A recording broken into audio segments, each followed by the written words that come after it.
నీ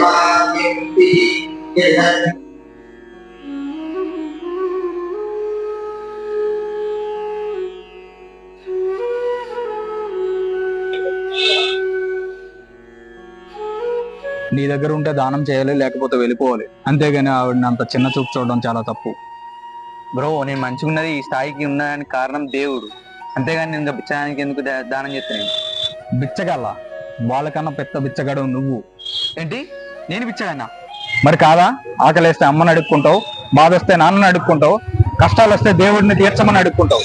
ఎలక్షన్ లో ఓట్ల కోసం జనాలను అడుక్కుంటారు, గెలిచిన తర్వాత కానుకల కోసం దేవుడిని అడుక్కుంటారు. వాడు కేవలం కడుపు నింపుకోవడం కోసమే అడుక్కుంటున్నాడు. కానీ మీరు పుట్టినప్పటి నుంచి చచ్చిపోయే వరకు అడుక్కుంటూనే ఉంటారు. మీరుకెదరా ఆడికన్నా పెద్ద